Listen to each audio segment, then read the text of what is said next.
आपका ET now स्वदेश पर। मैं हूं आपके साथ पूजा त्रिपाठी और आप देख रहे हैं क्लोजिंग कॉल्स। और इस शो में अगले 1 घंटे का एक्शन आपके सामने रखेंगे। बाजार में आखिरी 1 घंटे में क्या रणनीति होनी चाहिए, कहां पर ट्रेड के मौके दिखाई दे रहे हैं, इस पर आगे चर्चा करेंगे। पहले आपको बता देते हैं शो में क्या कुछ खास होगा। 2:35 पर हम शुरुआत करेंगे क्लोजिंग ट्रेड्स की, जहां पर कि हमारे एक्सपर्ट्स आपको बताएंगे कुछ बेहतरीन ट्रेडिंग आइडियाज। 2:50 पर ऑप्शन रणनीति आपके सामने रखेंगे ऑप्शन के चैंपियन सेगमेंट में। 3 बजे मार्केट एट 3, जिसमें कि आपको बताएंगे कि बाजार में आज खबरों वाले शेयर्स कौन कौन से थे और कहां पर एक्शन देखने को मिल रहा है, इसके चलते 3:15 बजे शुरुआत करेंगे BTST STBT ट्रेड की और 3:20 पर आपके सामने लाएंगे इवेंट्स टू वॉच। तो ये अगले 1 घंटे का एक्शन आपके स्क्रीन पर। लेकिन अब बात करते हैं बाजार की और मार्केट की बड़ी बातें पहले आपके सामने एक एक करके रखेंगे। अगर बाजार पर नजर डालें तो इस वक्त निफ्टी में हम तेजी देख रहे हैं। लगातार दूसरे दिन ये तेजी देखने को मिली। 170 अंक की मजबूती के साथ निफ्टी 25,100 पार कर रहा है कारोबार। और बैंक निफ्टी में भी निचले स्तरों से शानदार रिकवरी, करीब 400 अंक संभला और इस वक्त बैंक निफ्टी 180 अंक ऊपर कारोबार कर रहा है। आज मिड कैप और स्मॉल कैप शेयरों में भी अच्छी खरीदारी, दोनों ही इंडाइसेस रिकॉर्ड लेवल्स पर कर रहे हैं कारोबार। फार्मा में मजबूती है। डिवीज लैब का शेयर 4% ऊपर और आज है निफ्टी का टॉप गेनर।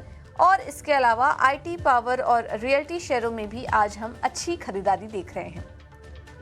तो काफी शानदार तेजी आज मार्केट में। निफ्टी में 170 अंक की मजबूती, 25,000 के पार निकला निफ्टी और उस लेवल पर के ऊपर टिके रहने की कोशिश में है आज निफ्टी।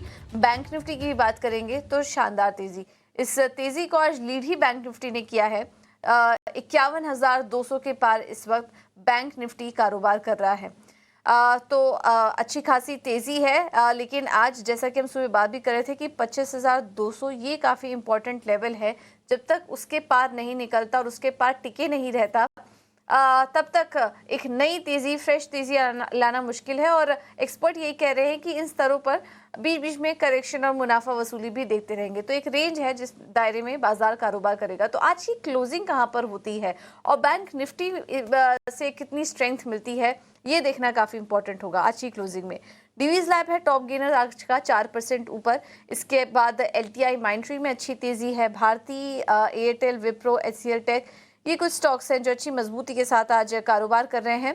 गिरने वाले शेयरों में आज इंश्योरेंस और फाइनेंशियल स्टॉक्स में वीकनेस है। इसमें टॉप लूजर देखिए HDFC लाइफ 4% नीचे, SBI लाइफ में करीब 3% की weakness, Bajaj Finserv, Shriram finance, Bajaj finance, ये कुछ फाइनेंशियल स्पेस के स्टॉक्स हैं जो आज जहां पर की करेक्शन देखने को मिल रहा है। तो ओवरऑल अगर बात करें तो निफ्टी फाइनेंस थोड़ा नीचे है, हल्की कमजोरी ऑयल एंड गैस में नजर आ रही है, हल्के लाल निशान में। लेकिन बाकी सभी सेक्टरल इंडेक्स इस वक्त हरे निशान में कारोबार कर रहे हैं। लीड ले रहा है मीडिया 3% ऊपर। उसके बाद IT, पावर शेयरों में अच्छी खरीदारी का रुझान है और कंज्यूमर ड्यूरेबल स्टॉक्स भी आज अच्छा कारोबार कर रहे हैं। मार्केट ब्रेथ मजबूत, सुबह से ही हम देख रहे हैं कि अच्छी मजबूती के साथ है मार्केट ब्रेथ। और 18 से ज़्यादा स्टॉक्स ऐसे हैं जो कि हरे निशान में आज दिखाई दे रहे हैं। और अगर वायदा बाजार पर भी नज़र डालेंगे तो देखिए एडवांसेस में 137 स्टॉक्स ऐसे हैं जो कि हरे निशान में है इस वक्त। तो ओवरऑल मार्केट में काफ़ी अच्छी स्ट्रेंथ इस वक्त नज़र आ रही है। चलिए अब एक्सपर्ट को अपने साथ शामिल करेंगे। हमारे साथ रुचित जैन मौजूद हैं और ओशो कृष्ण भी हमारे साथ जुड़ चुके हैं। आप दोनों का ही बहुत बहुत स्वागत है शो पर। रुचित, पहले आपके पास आएंगे। बहुत ही बेहतरीन सेटअप इस वक्त बाजार का, काफ़ी अच्छी तेज़ी और तेज़ी टिकी हुई है। मजबूती जो थी 25,000 के ऊपर हम निकले, अब उसके ऊपर भी टिके रहने की कोशिश कर रहे हैं। कितनी इंपॉर्टेंट होगी आज की क्लोजिंग और आप किन लेवल्स को वॉच करेंगे? क्या यहाँ से थोड़ा करेक्शन आप देख रहे हैं या फिर ये तेज़ी आगे कंटिन्यू रह सकती है? गुड आफ्टरनून पूजा। वेल सर्टेनली पिछले 2 ट्रेडिंग सेशंस में लोअर से लेवल से हमने अच्छा पुल बैक मूव देखा, बट अब जहां पे इंडेक्स ट्रेड कर रहा है 25,100, 25,150, ये काफी इंपॉर्टेंट शॉर्ट टर्म का रेजिस्टेंस है। क्योंकि जो करेक्शन हमने फ्राइडे के पहले हाई से देखा था उसका एग्जैक्ट 61.8% रिट्रेसमेंट 25,120 के अराउंड आ रहा है। सो आई थिंक 25,100 से 150 ये रेंज है, यहीं पर हर्डल है। तो अगर 150 का लेवल क्रॉस होता है तो हम ये मोमेंटम को कंटिन्यू होते हुए देखेंगे। अदरवाइज पॉसिबिलिटी फिर से एक डिप की हम देख रहे हैं कि जहाँ पे 25,000 से 24,950 के लेवल्स आ सकते हैं।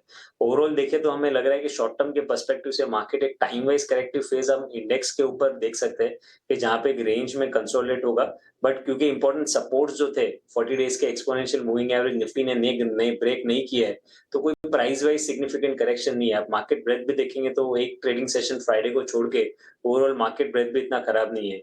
सो हमें लग रहा है कि एक स्टॉक स्पेसिफिक अप्रोच रखना ऐसे मार्केट में ज्यादा बेहतर रणनीति हो सकती है ट्रेडिंग के लिए। इंडेक्स फ्रंट पे हम एक्सपेक्ट कर रहे हैं कि मार्केट शायद एक टाइम वाइज करेक्शन या छोटे रेंज में कंसोलिडेट होता हुआ नजर आएगा।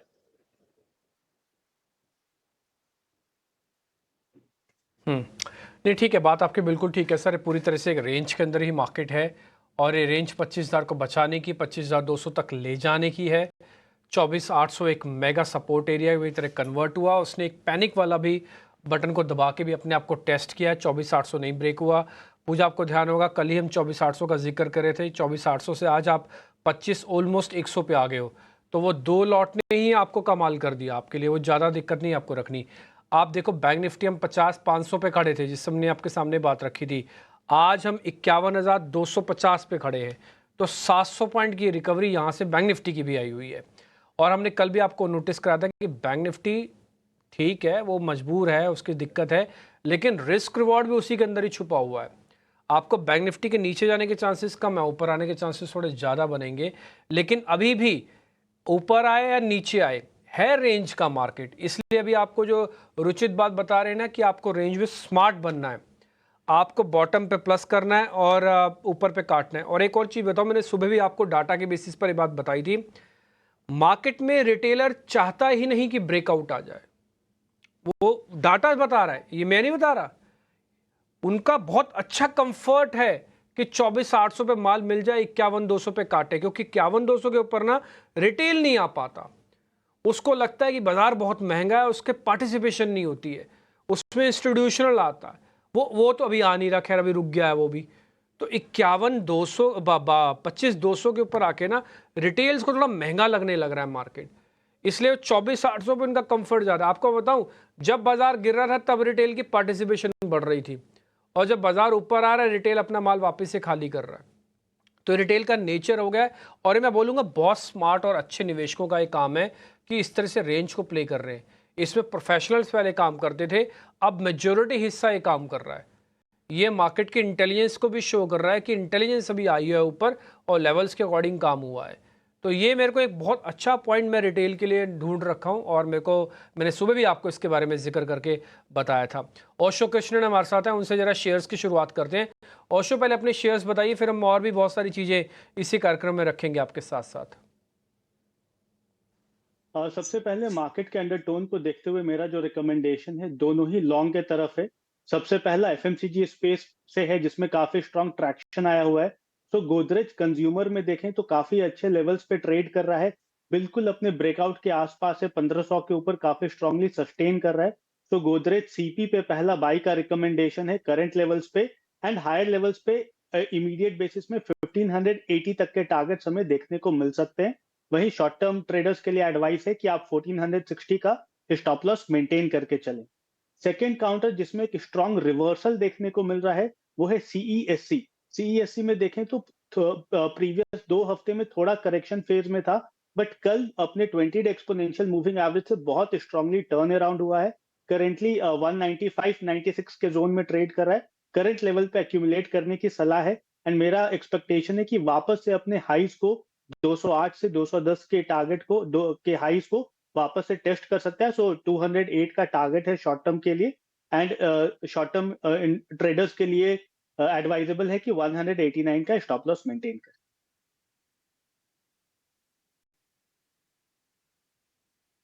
दो शेयर हो गए आपके, और मेरे को आपका जो गोदरेज सीपी है वो काफ़ी इंटरेस्टिंग लग रहा है। मैं वजह उसकी बताता हूँ।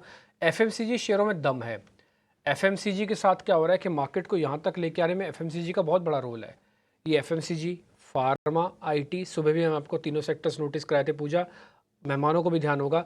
और अब आप देखो सुबह से लेके आप दोपहर को क्लोजिंग पे आ रहे हो, ज़्यादातर ट्रेड आपको उसी सेगमेंट में से निकल के मिलेंगे।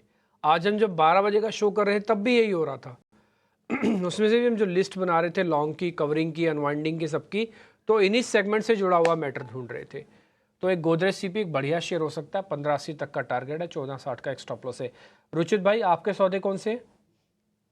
जो डिम्पी जी, दो स्टॉक्स है खरीदारी के साइड। इनफैक्ट एक स्टॉक मेरा भी एफएमसीजी स्पेस में से है, वो टाटा कंज्यूमर पे, जहाँ पे हम एक जो भी करेक्शन ये स्टॉक में हमने रिसेंटली देखे, उसमें कोई एक तो प्राइस के इंपॉर्टेंट सपोर्ट्स ब्रेक नहीं हुए। वॉल्यूम्स देखो तो जैसे वॉल्यूम्स प्राइस के बढ़ने पे आ रहा है, वैसे करेक्शंस पे कोई वॉल्यूम बेस्ड सेलिंग नहीं है स्टॉक में। सो आई थिंक ये ब्रॉडर स्ट्रक्चर्स काफी पॉजिटिव है टाटा कंज्यूमर के। तो यहाँ पे 1170 के स्टॉप लॉस से खरीदारी की सलाह रहेगी, 1370 के अराउंड के टारगेट्स के लिए। और दूसरा पिक मैं थोड़ा रिलेटिव सेफर पिक दे रहा हूँ भारतीय एयरटेल में, क्योंकि ये भी एक ऐसा स्टॉक है जहां पे आप देखेंगे रिसेंटली लगभग 1.5 से 2 महीने के कंसोलिडेशन हुए, जो मोर एक टाइम वाइज करेक्शन था। इररिस्पेक्टिव ऑफ बाजार क्या कर रहा है, ऊपर जा रहा है, नीचे जा रहा है, ये स्टॉक स्लोली एंड ग्रेजुअली अपने हाई टॉप हाई बॉटम की जो चाल है वो कंटिन्यू रख रहा है।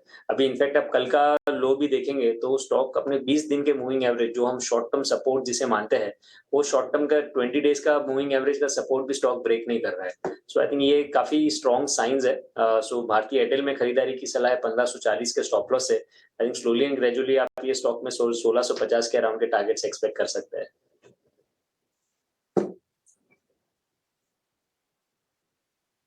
देखो दूसरा शेयर भी आपको कंज्यूमर्स का मिल गया, टाटा कंज्यूमर सर की लिस्ट में है। फिर दूसरा भारतीय एयरटेल लिस्ट में। आज वैसे टेलीकॉम स्टॉक्स के बारे में बता दूं, वोडाफोन आइडिया भले ही कंपोनेंट छोटा, लेकिन परसेंटेज में उसके अंदर भी कवरिंग आई है, शॉर्ट कवरिंग आई है वोडाफोन आइडिया के अंदर भी। भारतीय एयरटेल पे भी अच्छी लॉन्ग पोजीशंस बनी है। एक बार जरा भारतीय एयरटेल का फ्यूचर वाली प्लेट भी दिखाना आप, और साथ ही वोडाफोन आइडिया में दिखाना फ्यूचर वाली प्लेट जिसमें ओपन इंटरेस्ट लिखा होता है। थोड़ा आपको और आइडिया लगेगा कि क्यों इस शेयर को पकड़ा जा रहा है, क्यों इस शेयर को देखा जा रहा है।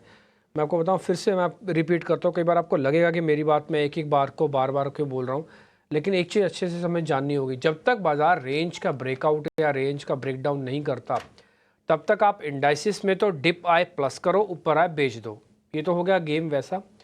स्टॉक स्पेसिफिक अच्छी रणनीति रखो आप, ठीक है। ये वोडाफोन आइडिया का आपका अपडेट नहीं हो रहा है, इसलिए NAN लिखा हुआ है। जहाँ पे NAN लिखा हुआ है प्रोड्यूसर साहब, उसको हटा दिया करो। ये आप देखोगे भारतीय एयरटेल के अंदर लॉन्ग पोजीशंस बन रहे हैं, बस वॉल्यूम नहीं है पीछे से।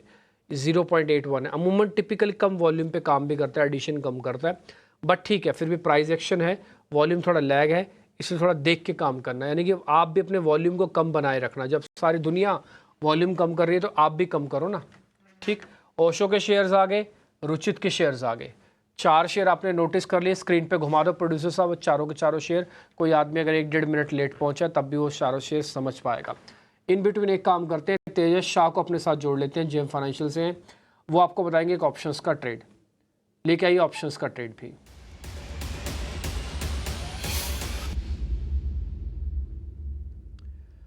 तेजस जी बताइए आज का ऑप्शंस का ट्रेड। गुड आफ्टरनून डिम्पी जी और तमाम दर्शकों को मेरा नमस्कार। आज का मेरा जो ऑप्शन का ट्रेड है वो है बजाज ऑटो पे। बजाज ऑटो ने काफी 5-6 दिन के कंसोलिडेशन के बाद आज ट्रेंड दिखाई है।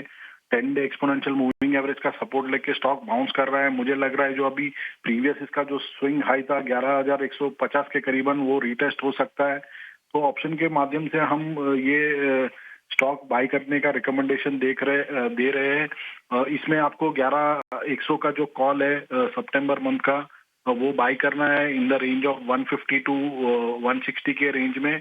करीबन 154 के करीबन ट्रेड हो रहा है अभी, और इसमें आपको स्टॉप लॉस लगाना है 105 का। पहला लक्ष्य रहेगा 215 का, और वो अगर सरपास किया तो दूसरा लक्ष्य रहेगा 255 का। तो ये जो स्ट्रैटेजी है, इसमें आपको अधिकतम मुनाफा होगा 7,200 का, और अधिकतम नुकसान इसमें होगा आपको 4,050 का।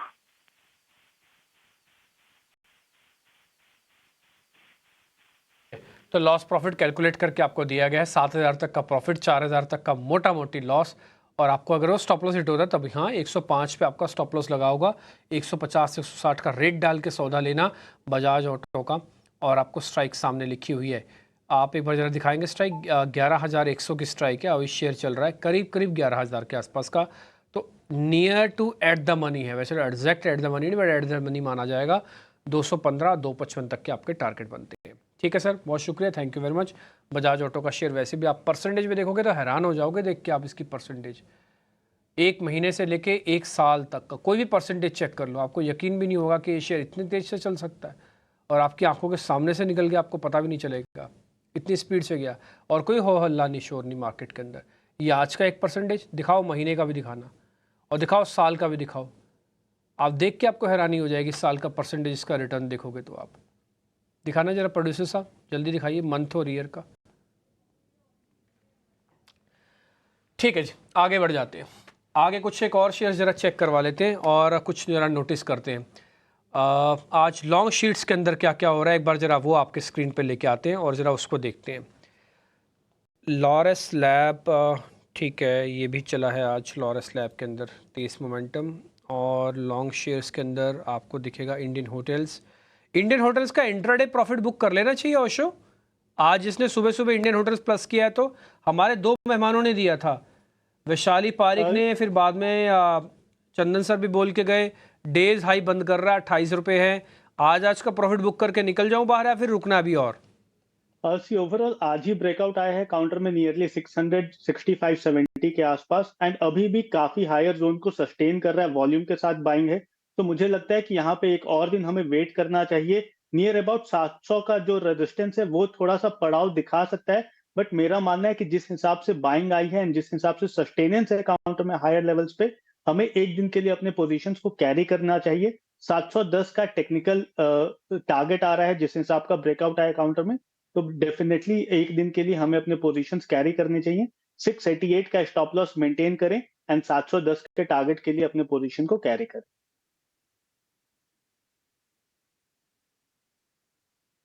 सुबह जब डेरिवेटिव डाटा हम आपको रीड करके बता रहे थे, उसमें से हमने लॉन्ग पोजीशन से कफोर्ज को चुना था, आपको ध्यान है, और हमने ये भी बात कहा था कि इसके डेरिवेटिव्स का डाटा देख के ऐसा लगता है आज सरेंडर नहीं करेगा। उस समय शेयर करीब 2% ऊपर था, हालांकि इससे पहले भी हम ब्रेकआउट में ये शेयर आपको नोटिस करवा चुके हैं। आज 5% तेज़ है, 350 रुपये करीब आज में शेयर चला। आप उसका ओपन इंटरेस्ट चेक कर लो, आपको ये तो नहीं मैं कहता कि सबसे ज़्यादा है, बट हाँ बहुत होता है, 10% का हुआ एडिशन भी, ये कम नहीं है। रुचित भाई एक बार जरा देख के बताना, कफोर्ज के इमीडिएट टारगेट पूरे हो गए हैं सर, अभी और चलेगा या फिर? जी, अगर थोड़ा हिस्टोरिकल डेटा देखें डिम्पी, तो पिछली बार 19 फरवरी 2024 को स्टॉक ने 6850 के आसपास का हाई मारा था और वो 6850 से बाद में जो करेक्शन आया था स्टॉक में 4400 का लेवल भी स्टॉक ने ब्रेक किया था। सो प्रीवियस हाई रेजिस्टेंस के आसपास ये स्टॉक आया, तो यहाँ पे आई थिंक थोड़ी सी सप्लाई प्रेशर रहेगी कि जिनकी पहले की पोजीशंस अटकी हुई पड़ी है, अब तक निकलने का मौका नहीं मिला है, उनका आई थिंक थोड़ा सा सप्लाई प्रेशर रहेगा, जिसके कारण छोटे मोटे डिप्स ये स्टॉक में करंट लेवल से रह सकते हैं।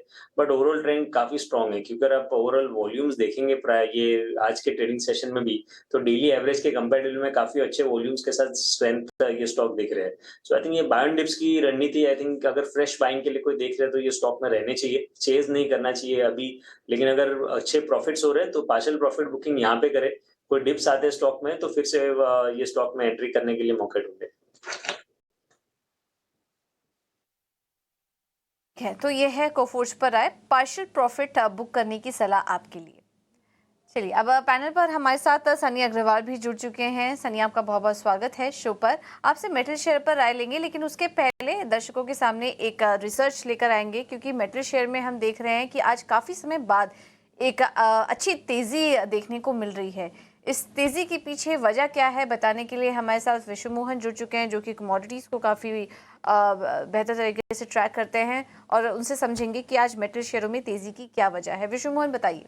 देखिए, मेटल्स शेयरों की अगर बात करें तो स्टील कंपनियां तो चल ही रही, इसके अलावा कॉपर, जिंक और एल्युमिनियम प्रोड्यूसिंग कंपनीज भी आज काफ़ी चल रही है, चाहे वो नाल्को हो, हिंदुस्तान कॉपर हो, हिंदुस्तान जिंक हो, या फिर टाटा स्टील या फिर JSW स्टील। तमाम शेयरों में आज अच्छी मजबूती दिख रही है। सबसे बड़ी वजह अगर माने तो हाल में जिस तरह की गिरावट आई थी वहाँ उसके बाद से अब एक रिकवरी के तौर पर भी इसे देख सकते हैं। दूसरा, स्टील मिनिस्ट्री ने ये संकेत दिए हैं कि स्टील इंपोर्ट स्टील इंपोर्ट पर जो ड्यूटी अभी लगाई जाती है वो करीब 7.5% के आसपास है, इसे बढ़ाकर 10 से 12% तक करने पर विचार किया जा रहा है, और यही वजह है कि यहाँ पर स्टील कंपनियों को सपोर्ट मिल रहा है।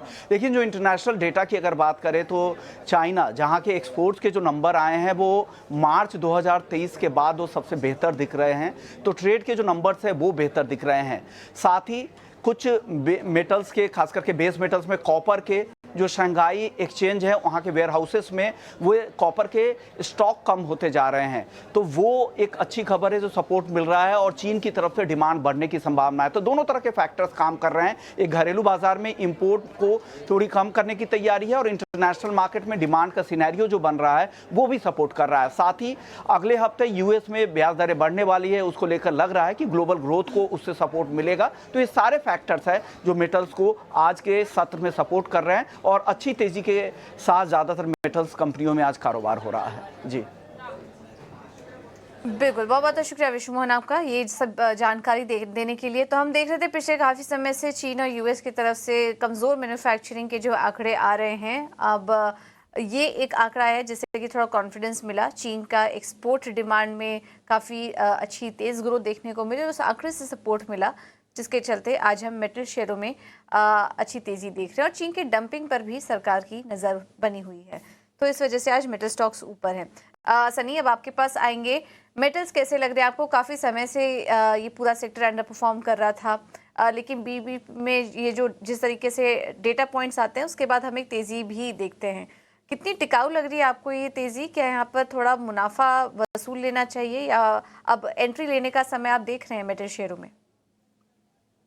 या good afternoon everyone. I think metal company में आपने बहुत सही कहा कि कहीं ना कहीं ऑफ लेट वोलेटिलिटी काफी इंक्रीज हुई है और इसके पीछे कारण यही है कि ग्लोबली जो कमोडिटीज के दाम है उसमें हमने एक कंटिन्यूस एक डाउन ट्रेंड देखा है, क्योंकि कहीं ना कहीं ग्लोबल डिमांड कंसर्न के चलते हुए जो ग्लोबल कमोडिटीज के रेट थे उसमें करेक्शन आते हुए देखा है। बट अब एट द सेम टाइम अगर मैं थोड़ा सा फॉरवर्ड लुकिंग एक नजरिया लेता हूँ तो जहां हम रेट कट एक्सपेक्ट कर रहे हैं नेक्स्ट वीक 18 सितंबर के आसपास, उसके बाद कहीं ना कहीं ये एक नैरेटिव बनेगा कि जो डिमांड एनवायरनमेंट है वो इम्प्रूव होते हुए नजर आएगा डेवलप वर्ल्ड में और इमर्जिंग इकोनॉमीज लाइक चाइना। तो उसके चलते मुझे लगता है कि एक ऑप्टिमिज्म बिल्टअप हुआ है मेटल और पूरे दोनों ferrous non ferrous as well as mining sector में। और अगर मुझे किसी का हॉराइजन यहाँ से थोड़ा लंबे समय का है तो डेफिनेटली कुछ कंपनीज हैं जहाँ हमें लगता है कि वैल्यूएशन रिलेटिवली कंफर्टेबल है। कंपनीज लाइक नाल्को और for that matter Shyam metallic, जहाँ काफी एक एग्रेसिव ग्रोथ हम कंपनी में अगले 2 से 3 साल तक आते हुए देखेंगे। जीएमडीसी जहाँ कहीं ना कहीं एक या दो कहीं ना कहीं ग्रोथ ट्रिगर उसमें पेंडिंग है, जो मुझे लगता है कि जो कैटलिस्ट के तौर पर एक्ट करेंगे। अगर मुझे लार्ज कैप से कोई स्टॉक पिक करना होगा तो definitely I would like to go and with Hindalco, जहां मुझे लगता है कि यूएस में अगर डिमांड एनवायरनमेंट इंप्रूव होता है तो यूएस और यूरोप में तो कहीं ना कहीं हिंडाल्को को बेनिफिट होते हुए नजर आएगा। तो आई थिंक ये कुछ पिक है मेटल में। ऑब्वियसली थोड़ा एसेट एलोकेशन यहाँ ध्यान रखना होगा, क्योंकि कहीं ना कहीं वोलेटिलिटी है वो थोड़ी मेटल स्टॉक में ज्यादा रहती है, ग्लोबल सिक्लिकल प्ले है। तो अकॉर्डिंगली पोर्टफोलियो में एलोकेशन जो है वो 5 से 8% का मेटल या माइनिंग स्टॉक्स को दे सकते हैं। तो कितना एलोकेशन करना है ये भी आपको बता दिया गया। बहुत ज़्यादा एलोकेट ना करें, थोड़ा थोड़ा सिलेक्टेड स्टॉक्स में आप एलोकेट कीजिए। सनी के मुताबिक नाल्को अच्छा लग रहा है, जीएमडीसी अच्छा लग रहा है, हिंडाल्को बेहतर लग रहा है, यहाँ पर आप नज़र रख सकते हैं। आज पावर शेयरों में तेज़ी भी है। ओशो थोड़ी देर पहले सीएससी की बात भी कर रहे थे। इसमें रुचित आप एक बार टाटा पावर देखिए, ये स्टॉक है 6% ऊपर आज आ चुका है। खबर भी है इसके पीछे, तो कंपनी ने तमिलनाडु में अपना एक सोलर सेल प्रोडक्शन शुरू किया है, सोलर प्लांट शुरू किया है, जो कि इंडिया का सबसे बड़ा अब तक का सोलर प्लांट बताया जा रहा है। इसके चलते भी स्टॉक में तेज़ी है और बाकी सारे भी फंडामेंटल्स हैं जो कि आज इस तेज़ी को सपोर्ट कर रहे हैं। कैसे लग रहे हैं आपको टाटा पावर के चार्ट्स? चार्ट सेक्टर पॉजिटिव है। स्टॉक में हमने देखा है कि पिछले कुछ समय से एक अच्छा कंसोलिडेशन चल रहा था और फाइनली वो कंसोलिडेशन से आज ब्रेकआउट के स्टॉक में साइंस है। सो आई थिंक यहाँ पे मोमेंटम और आगे कंटिन्यू रह सकता है और 460 के आसपास जो प्रीवियस स्विंग हाई था वो लेवल्स हम ये स्टॉक में नियर टर्म में आते हुए देख सकते हैं। ठीक है, तो ये है सलाह टाटा पावर पर आपके लिए। एक छोटे से ब्रेक के लिए रुकेंगे हम यहाँ पर, आप बने रहिए हमारे साथ।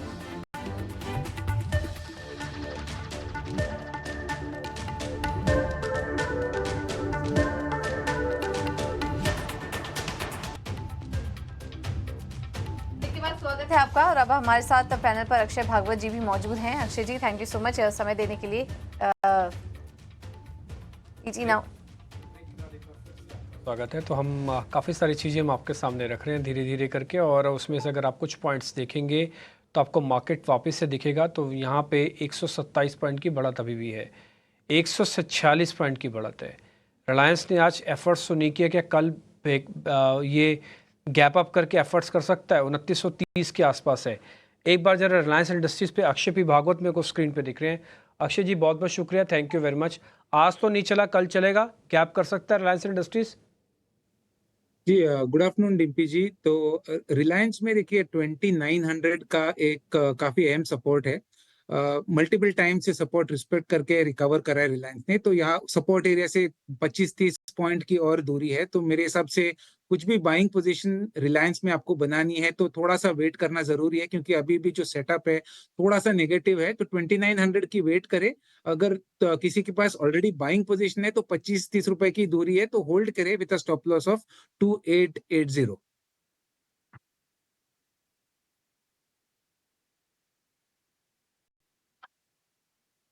तो ये हो गया पॉइंट। दूसरे शेयर्स पे हम आते हैं, और जहाँ पर आज कुछ पोजीशंस जैसी देखो, आप ना BTST भी बहुत सेलेक्टिव होके करना। ऐसा नहीं कि सारी BTST, मैं आपको उसकी मैं वजह बताता हूँ आपको। देखो एक मैं कनेक्ट कर देता हूँ, उसमें कोई ज़्यादा उसमें बहुत बड़ी कैलकुलेशंस में जाने की ज़रूरत नहीं है। मार्केट का निफ्टी का जो रेजिस्टेंस है वो 25,200 पे आएगा वापस से। आज का जो हाई लगा है निफ्टी का, हाँ आज का जो निफ्टी का हाई लगा है वो 25,130 का लगा है। तो आज हाई से भी ब्रेक नहीं हुआ और क्लोजिंग पे भी ब्रेक नहीं हो रहा, ठीक। और हम हाई से भी 130 का अगर हाई लगा है, अभी हम चल रहे हैं 56 पे, तो एथिकली 70 पॉइंट अपने हाई से भी नीचे आए हैं। तो इसलिए BTST करते समय और सेलेक्टिव होना होगा कि भाई हमको अब ये करना भी है कि नहीं करना। इंट्राडे के प्रॉफिट्स कम नहीं होते हैं किसी फ्यूचर्स वाले शेयर में 5% के मूव मिले, जैसे मैंने अभी आपको कफोर्ज दिखाया, ठीक है, आपने देखा होगा। इंडियन होटल्स पे हमारी आज बातचीत हुई है सुबह से ही, ठीक। आप और भी, मैं चलो और शेयर्स भी दिखा देता हूँ आपको, बता ही देता हूँ जिस पे हमारी आज बातचीत हुई थी सुबह सुबह, उन सभी प्रॉफिट। डिविस लैब पे बातचीत हुई थी, 4% ऊपर है, कम नहीं है, इसके भी 4% ऊपर डिविस लैब के, ठीक। एक और शेयर सुबह हमारा था लॉरस लैब डिस्कशन में, ये भी आपके लिए आपको हमने रखा था आपकी नज़र में, ठीक। ये सारे शेयर्स का परसेंटेज अगर आप देखो, जैसे डिविस लैब 4% में 200 रुपये का गेन है, चलो 28 रुपये में खर्चे के भी काट देता हूँ, 200 रुपये का गेन होता है। तो ये सारी चीज़ों पे ना आपको, ये आपका फैसला हो सकता है। मैं आपको सिर्फ इतना तो गाइड कर सकता हूँ या गाइड करवा भी सकता हूँ कि भाई यहाँ पे और चल सकता है कि नहीं, बट मेरा ऐसा मानना है कि अपने फाइनेंशियल रिस्क को चेक करते हुए अगर आए हुए पैसे हैं या तो फिर ट्रेल डालना या तो प्रॉफिट धीरे धीरे करके ज़रूर बुक करना। एक और चीज़ जरा दिखा दो स्क्रीन पर, वो है इंडिया विक्स। आज 6% टूटा, डेज लो टेस्ट कर रहा है। अब हम जहाँ पे हम पहुँचे नहीं ना, इससे पहले भी ज़्यादा था इंडिया विक्स, अब हम उससे भी नीचे चले गए हैं, ये आप देखोगे। तो 6% टूट के हम और भी नीचे चले गए 1340 पे। 13 के नीचे जाते ना बिल्कुल डल कर देगा ये मार्केट को। तो आपके साथ क्या है, गैप अप और गैप डाउन से ही काम होगा। उसके बाद फिर गैप अप के बाद बहुत ही सिलेक्टिव होना पड़ेगा। इसलिए selection is the key. Shares का सिलेक्शन करनी, तो आप अपना शेयर पकड़ के बैठे रहो, आपका मार्केट चल जाएगा, आपको लगेगा मैं तो चला नहीं। और मार्केट नहीं चले, अच्छा शेयर पकड़ के बैठ गए, तो आपको रुके हुए मार्केट के अंदर भी आप कमा के निकल जाओगे। तो इसलिए पूरी कवायद इस चीज़ की लग रही है सुबह 7 से लेकर 4 बजे तक कि अच्छा शेयर, बेहतर शेयर, एंट्री और एग्जिट कहाँ पे कैसे कैसे करना है, बस यही ध्यान रखना है आपको। खैर आगे आ जाता हूँ मैं एक दो चीज़ों पे और। जिन शेयर्स के अंदर आज थोड़ा बहुत अनवाइंडिंग भी हुई है, मैं वो भी नोटिस करवाता हूँ। ऐसा नहीं कि सिर्फ तेज़ी वाले ही शेयर्स हैं, अनवाइंडिंग के शेयर्स भी हैं मेरे पास, या शॉर्ट्स के शेयर भी हैं। PFC दिखाना 2 दिन से टूट रहा है, 2.5% आज टूटा, 3% कल टूटा, 2 दिन में 5% टूट चुका है। एक बार रुचित जैन आप चेक करोगे PFC पावर फाइनेंस कॉर्पोरेशन, इन दोनों में, इस शेयर में और गिरावट बाकी है या फिर हो गई खत्म? 2 दिन में 5% हो गया सर। ये थोड़ा शॉर्ट टर्म करेक्शन है, आई थिंक 490 या 485 ये रेंज तक ये करेक्शन में एक बार टेस्ट कर सकता है, जो प्रीवियस स्विंग लो सपोर्ट्स के आसपास है। और लास्ट आज की ट्रेडिंग सेशन में स्पेशली देखेंगे तो जो मार्केट में रिकवरी आई है कल ओपनिंग के बाद आज तक, तो उसमें ये स्टॉक वीकनेस दिखा रहा है। तो डिम्पी जी, ये एक काफी नोटेबल चीज रहती है कि जब मार्केट की तेजी में अगर कोई स्टॉक वीकनेस दिखा रहा है कि पार्टिसिपेट नहीं कर रहा है, तो वो साइंस है कि वो अंडरलाइन में थोड़ी वीकनेस और कुछ समय तक कंटिन्यू रह सकती है। वैसे भी अगर ये रेंज बाउंड मार्केट कुछ समय के लिए रहता है, तो आई थिंक वो lower end of the range है 485 के आसपास, वो शायद एक बार टेस्ट हो, तो वहां पे कुछ काउंटर ट्रेड्स लेने के लिए रिस्क रिवॉर्ड रेशियो फिर फेवरेबल बन सकते हैं।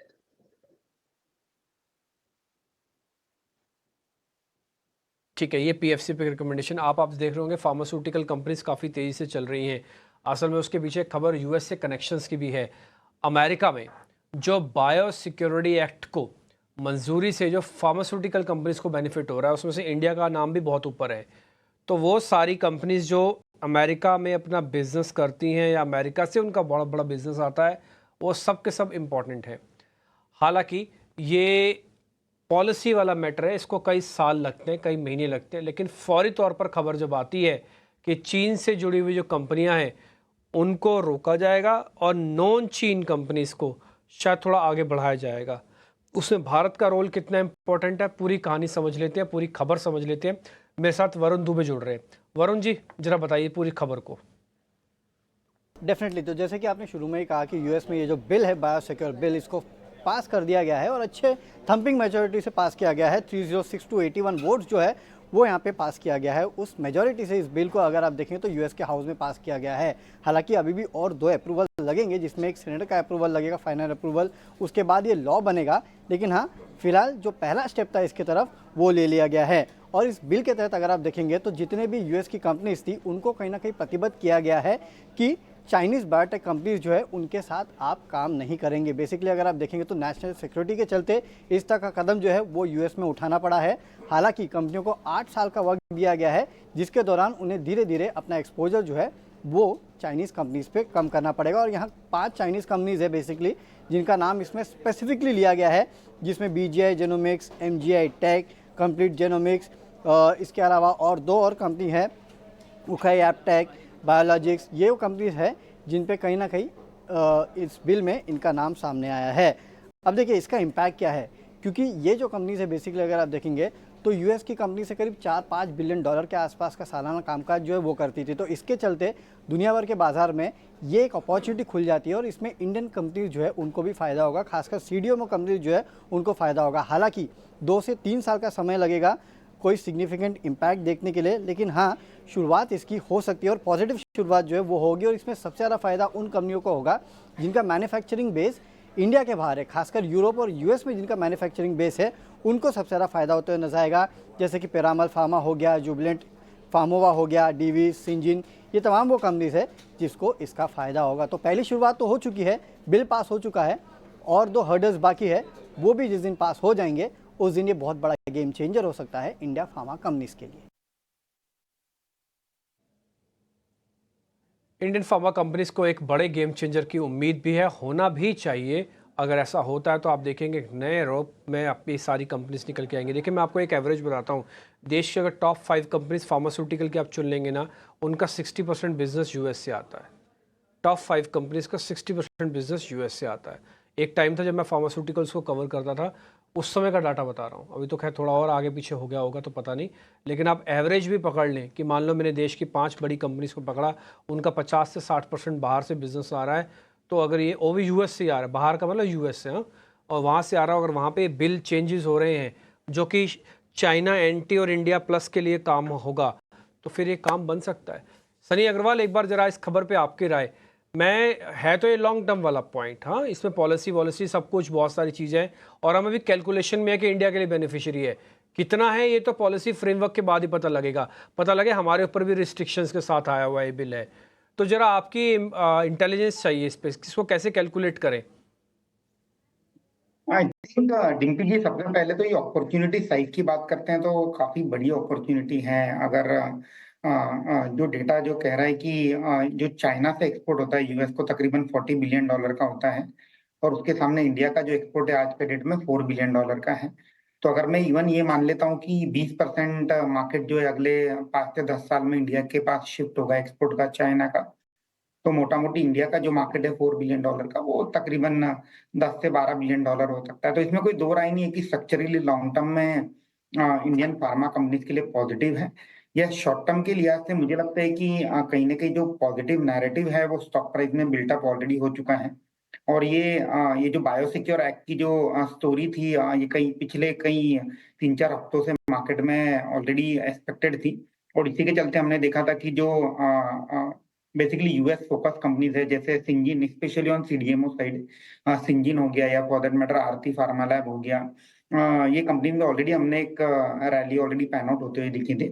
तो अगर आप किसी को फ्रेश मनी डिप्लॉय करना है तो व्हाट आई वुड सजेस्ट कि मे बी आज का इवेंट होने के बाद, आज का दिन होने के बाद, कल से हल्की सी शायद प्रॉफिट बुकिंग हम देखेंगे ये सब स्टॉक्स में।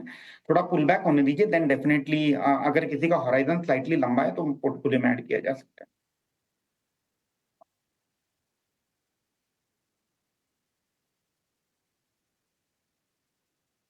ठीक है, तो ये है सलाह फार्मा कंपनियों पर आपके लिए। ये एक बिल पास होने का असर आज हम देख रहे हैं कुछ चुनिंदा फार्मा स्टॉक्स में यहाँ पर देखने को मिल रहा है। चलिए अब आगे बढ़ते हैं, कुछ और भी स्टॉक्स पर चर्चा कर लेते हैं क्विकली, जहाँ पर कि आज थोड़ा दबाव है। और इसमें आज insurance stocks, HDFC life, SBI life जैसे स्टॉक्स सुबह से ही कमजोरी के साथ आज कारोबार कर रहे हैं। मार्केट मजबूत है लेकिन सिलेक्टेड फाइनेंशियल स्टॉक्स आज परफॉर्म नहीं कर पा रहे हैं। रुचित जी, HDFC लाइफ, SBI लाइफ, ये जो इंश्योरेंस स्टॉक्स हैं आज गिरावट दिख रही है, इसमें क्या आप खरीदारी कर देनी चाहिए या फिर अभी थोड़ा और गिरावट आप देख रहे हैं स्टॉक्स में? में क्योंकि रनअप भी काफी शार्प पिछले कुछ दिनों में दिखा था, सो आई थिंक अब पोजीशंस अगर अनवाइंडिंग हो रही है तो वो रिट्रेसमेंट्स कंप्लीट होने चाहिए। HDFC life for example recently जो लो बने थे जून महीने में 520-540 के रेंज में थे, 520 वाला 760 नो जस्ट 2.5 से 3 महीने के गैप में हो चुका था। सो आई थिंक मोमेंटम रीडिंग्स काफी ओवरबॉट सेटअप्स थे, सो जिसके कारण वो ये कूल ऑफ पीरियड है। अब मेजर सपोर्ट HDFC लाइफ में अगर मैं देख रहा हूँ तो वो 660-670 के बीच में आ रहा है। सो आई थिंक थोड़ी सी और गिरावट अगर होती है 660 के आसपास तो फिर से रिस्क रिवॉर्ड रेशियो फेवरेबल बनेंगे फ्रेश लॉन्ग्स के लिए। सो फिलहाल वेट एंड वॉच करने की सलाह रहेगी। जस्ट आज एक दिन का करेक्शन है, ये थोड़ा और एक्सटेंड होता है, लो लेवल्स और मिलते हैं तो फिर बाद में स्टॉक में कुछ फिर से खरीदारी की अपॉर्चुनिटीज होंगे। थोड़ा और नीचे आने दें, उसके बाद यहाँ पर खरीदारी के मौके आप देख सकते हैं इंश्योरेंस स्टॉक्स में। पेटीएम, इस स्टॉक को सुबह आज किरण जी ने सजेस्ट किया था। पेटीएम में अच्छी तेज़ी भी आई थी, 6 से 7% ऊपर था, अभी भी ऊपर है लेकिन 4% की तेज़ी अब बाकी रह गई है। निकल जाना चाहिए जिनको आज के ट्रेड में प्रॉफिट हुआ है, क्योंकि उनके टारगेट्स तो आज मैच हो गए थे। 660 के टारगेट्स उन्होंने दिए थे, 687 तक स्टॉक गया, उसके बाद वापस से नीचे आ चुका है। रुचित जी, क्या सलाह होगी आपकी पेटीएम पर? मेरे ख्याल से एक हाई बीटा नेम है, सो अगर हाई बीटा नेम में अगर आपको अच्छे प्रॉफिट्स हो रहे हैं तो एटलीस्ट पार्शियल प्रॉफिट बुकिंग करने के लिए देख सकते हैं। लेकिन एक नोटेबल चीज है कि अगर आप पिछले 1.5 महीने में देखें तो स्टॉक में जो ये प्राइस अप मूव्स आ रहे हैं उसमें करेक्शंस में स्टॉक अपने 20 डेज के EMA भी ब्रेक नहीं कर रहा है। सो वो थोड़ी सी एक पॉजिटिव चीज भी ये स्टॉक में फॉर्मेशन हो रहे हैं। सो पार्शियल प्रॉफिट बुकिंग करने की सलाह रहेगी और बाकी पार्शियल पोजिशन जिनके पास है वो 560 के नीचे स्टॉप लॉस रख के वहां पे अपने पोजीशंस को होल्ड करें। और इन केस अगर ये प्राइस अप मूव आगे चल के कंटिन्यू होता है तो ट्रेलिंग स्टॉप लॉस मेथड रखना आई थिंक सबसे बेहतरीन वे रहेगा ये ट्रेंड को राइड करने के लिए।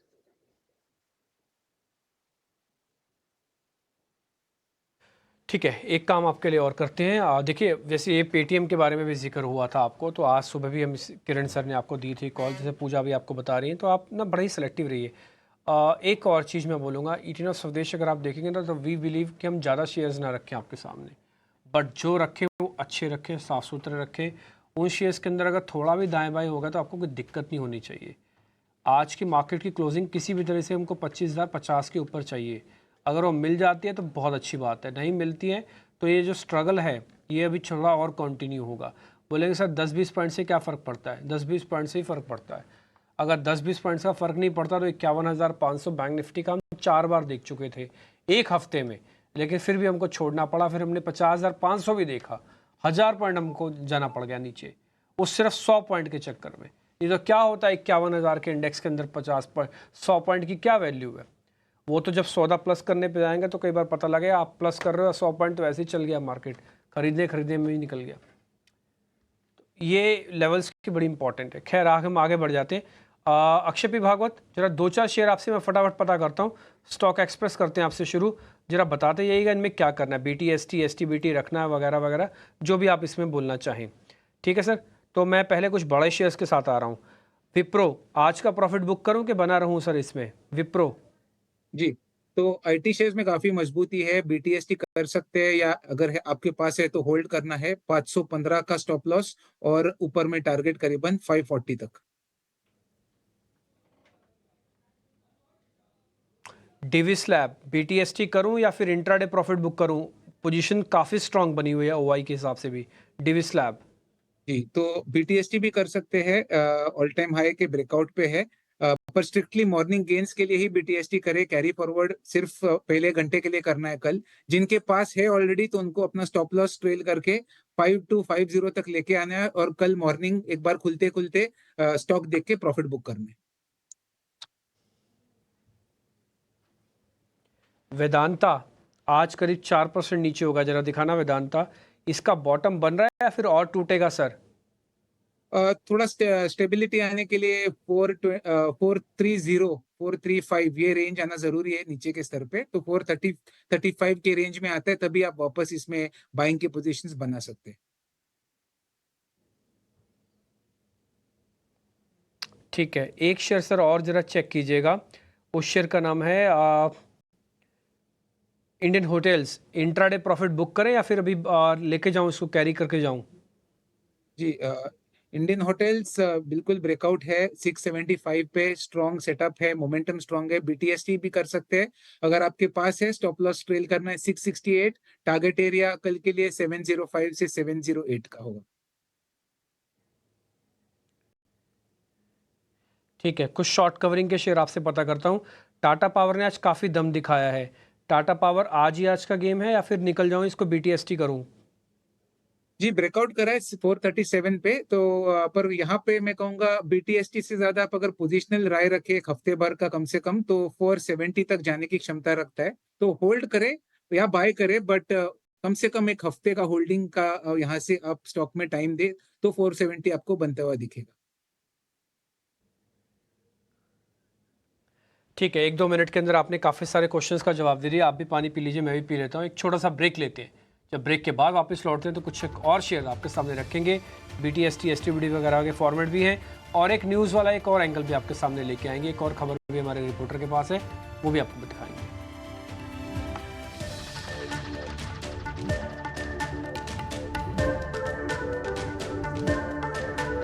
लेवल्स के हिसाब से चेक कर रहे हैं, तो लेवल्स के हिसाब से आज की क्लोजिंग सो है। ठीक है, मतलब खराब नहीं मानी जाएगी। कॉन्टिन्यूटी इफेक्ट आया।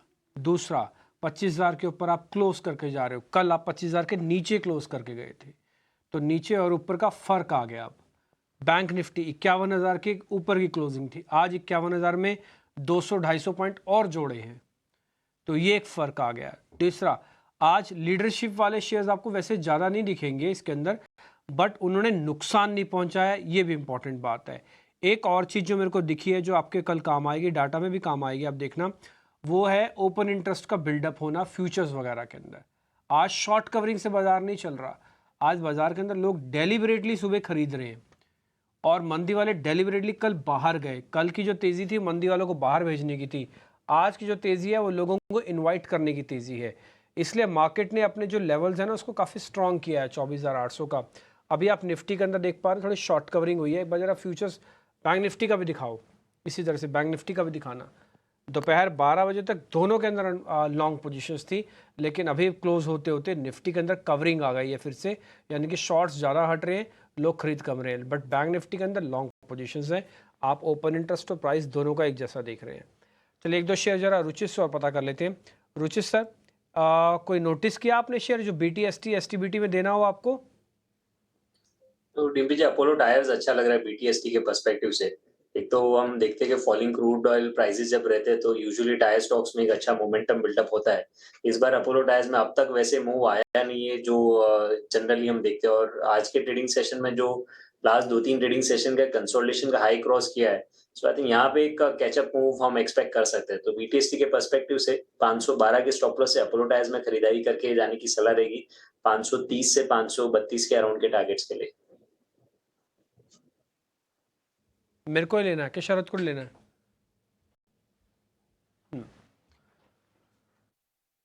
खैर इस बीच एमफी का डाटा आया, जैसे हम आपको शुरुआत में बता रहे थे कि एमफी का डाटा धीरे धीरे करके सुधरा। देखो मैं आपको चलो इस चैनल के ही हिसाब से बताता हूँ। आज से 2 साल पहले जब मैं एंकरिंग कर रहा था इसी चैनल पे, तो उस समय एमफी का डाटा आता था 12,000, 13,000, 14,000 करोड़। 2 साल में हम 23,500 करोड़ के पार कर चुके हैं। ये रिकॉर्ड स्तर है। एमफी का डाटा मतलब म्यूचुअल फंड्स का डाटा, ठीक है ना। एसोसिएशन बनी हुई है, association of mutual federation of India, mutual funds of India, हाँ। तो उसका डाटा आता है। उस डाटा में एसआईपी का पता लगता है। तो एसआईपी के जरिए भारत के अंदर करीब 23,500 करोड़ रुपए का इस बार नंबर आया। रिकॉर्ड ऊंचाई पर एसआईपी पहुंच गए हैं। ये सारे ग्राफिक्स हमने उसी लिए आपके लिए बनाए ताकि आप देखो। और ये एसआईपी कहाँ जाता है ये भी बहुत इंपॉर्टेंट होता है। आप रिटेल है, आप रिटेल का एसआईपी जाता है फंड्स के पास, आप ज़्यादातर पैसा म्यूचुअल फंड्स में डालते हो। म्यूचुअल फंड्स वाले फंड मैनेजर्स होते हैं, फंड मैनेजर मनी को डिप्लॉय करते हैं। अभी की डिप्लॉयमेंट मैं बता देता हूँ। अभी की जो डिप्लॉयमेंट मार्केट के अंदर ये है कि जो लॉन्ग की रेशो है वो रेशो है करीब करीब 35% के आसपास, 34-35% का चल रहा है। यानी कि जो लॉन्ग पोजीशंस लेके बैठे। अगर जो लॉन्ग नहीं है इसका मतलब दूसरा शॉर्ट होगा। तो आप उसको शॉर्ट बोलो या डिप्लॉयमेंट ना बोलो वो एक अलग बात है, ठीक है। वो अलग अलग कैलकुलेशंस है। कहने का मतलब जो आपकी एसआईपी जा रही है उस एसआईपी का बड़ा हिस्सा अभी भी मार्केट के अंदर पास नहीं है। नहीं तो इनकी लॉन्ग पोजीशंस बहुत बड़ी होती और अच्छी भी होती। टोटल पोर्टफोलियो में एफआईज, रिटेल और डीआईज और एक प्रोमोटर अकाउंट्स भी होता है, प्रो अकाउंट्स कहते हैं उनको हम। तो सबसे ऊपर एफआईज है, दूसरे पे रिटेल है, तीसरे पे प्रो अकाउंट्स है। तो जो प्रो अकाउंट्स के मतलब डीआईज का अकाउंट है तो डीआईज की होल्डिंग थोड़ी कम है, लेकिन एक बैलेंसर वाला रोल अपना सकता है। थोड़ी होल्डिंग्स और बढ़ जाए तो बस, यानी कि थोड़ी डिप्लॉयमेंट और बढ़ जाए तो फंड आप भेज रहे हैं, फंड्स की डिप्लॉयमेंट को लेकर फंड मैनेजर को ज़्यादा मेहनत करनी पड़ रही है कि किसको खरीदे किसको ना खरीदे। ये चीज़ हो रही है बस, वैसी कोई प्रॉब्लम नहीं है ना इंडस्ट्री में, ना ही इन्वेस्टमेंट्स के क्राइटेरिया में, ना ही सर्कल में, ना ही साइकिल में, किसी भी तरह की।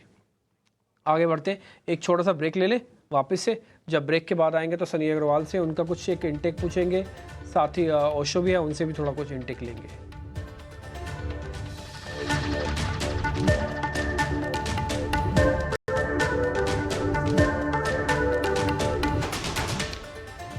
4-5 मिनट बाद बाजार बंद हो जाएगा। सनी अग्रवाल से उनकी थोड़ा इंटेलिजेंस और ले लेते हैं। सनी जरा आप देख के बताएंगे आपको मार्केट में कौन सा शेयर इस समय ठीक लग रहा है, वैल्यूएशन कंफर्ट भी और ग्रोथ भी हो उसके अंदर।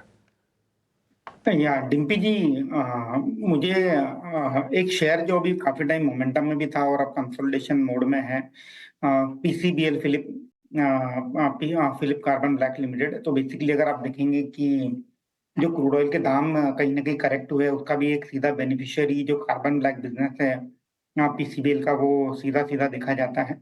तो इनका जो रिसेंटली जो तमिलनाडु में इनका प्लांट कमीशन हुआ था, इसका या बड़ा शेयर दीजिए एक बार आप ना, मेरे को कोई बड़ा शेयर दीजिए फ्यूचर्स वगैरह का जिसके अंदर हम थोड़ा इन्वेस्टमेंट रख पाएँ, क्योंकि होता है ना कैश के स्टॉक्स के अंदर मार्जिन बहुत लगते हैं।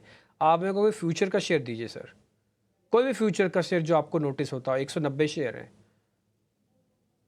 तो अगर मैं फ्यूचर के शेयर की बात करता हूं तो फिर मैं हीरो मोटोकॉर्प के साथ जाना चाहूंगा, क्योंकि कहीं ना कहीं हमने देखा है कि इनके जो ऑटो सेल्स नंबर है काफी रोबस्ट आ रहे हैं। और at the same time Ather energies ने जिस तरह से अभी डीआरएचपी फाइल किया है आईपीओ के लिए, हीरो मोटोकॉर्प का तकरीबन 38% स्टेक है एथर एनर्जी में, वहां भी एक वैल्यू अनलॉकिंग हम होते हुए देखेंगे।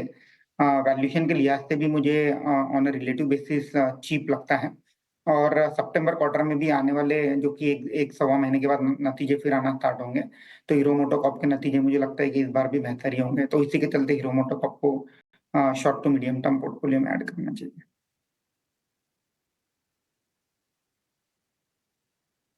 ठीक है, 1 से सवा मिनट और रह गया है। एक काम करते हैं, मिस्टर भागवत से भी पता कर लेते हैं। मैंने उनसे पता नहीं किया उनका कोई बीटीएसटी एसटीबीटी, थोड़ा समय कम है। मिस्टर भागवत जरा आप बता देंगे कि कोई है एसटीबीटी बीटीएसटी जो देखा है आपने?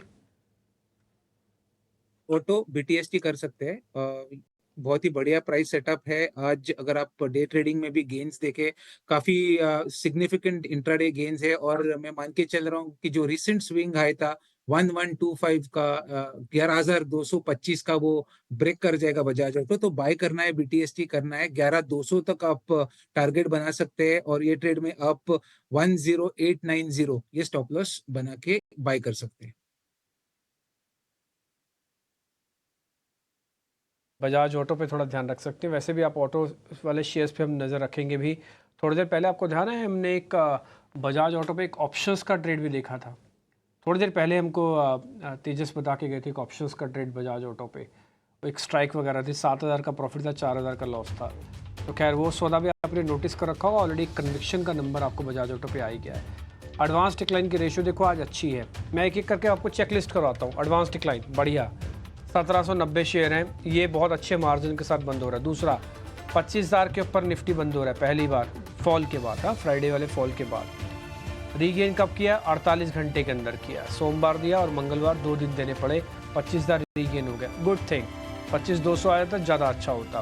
बैंक निफ्टी दिखाओ स्क्रीन पर। बैंक निफ्टी की आज की क्लोजिंग है 51,200 पे, 51,000 के ऊपर की कल की क्लोजिंग है। पॉइंट्स में ज़्यादा नहीं जोड़ा बट कन्विक्शन में जोड़ा, ठीक है, पास कर देते हैं, टिक कर देते हैं, ओके है। ये भी 3 चीज़ मैंने अभी आपको नोटिस करवाई है। स्पीड से दिखाना आप और शेयर जिस तरह सेक्टर्स दिखाते जाओ। पहला फार्मास्यूटिकल्स दिखाओ, आज फार्मा वाला सेक्टर्स आज बढ़िया चलता हुआ आपको दिखेगा। टेलीकम्युनिकेशन वाला सेगमेंट दिखाना, वो आज अच्छा चला है। टेलीकम्युनिकेशन में भारती एयरटेल, वोडाफोन आइडिया, ये दोनों अच्छे से बंद हुए हैं। रिलायंस को मैं सूडो टेलीकॉम मानता हूँ क्योंकि उसके अंदर टेलीकॉम का बिजनेस छुपा है। तो एक्चुअली बड़ी बैलेंस शीट अभी भी रिटेल और उनके और कारोबार की है, जिसमें पेट्रोकेमिकल्स वगैरह बिजनेस भी आता है, वो फ्लैट है। वोडाफोन आइडिया इसी का पार्ट है, ठीक। अब आते हैं आज होटल्स के शेयर अच्छे चले हैं, ठीक। आज एफएमसीजी के शेयरों में भी अच्छी क्लोजिंग हमको वापस से मिली है, ठीक। इसके अलावा आज और कौन से शेयर हैं? एक एनर्जी के और पावर के शेयर्स में भी थोड़ा बहुत ठीक आज की क्लोजिंग आई है हमको। तो कुल मिला के ज़्यादातर सेक्टर्स ने आज पार्टिसिपेट किया है, बट परसेंटेज में थोड़ा बहुत मीडिया का सेक्टर और टेलीकॉम का सेक्टर ये थोड़ा ज़्यादा अच्छा चला है। मिड कैप का भी आज, मिड कैप निफ्टी जिसको mid cap Nifty mid cap हम कहते हैं, वो भी अच्छी क्लोजिंग हमको देके गया।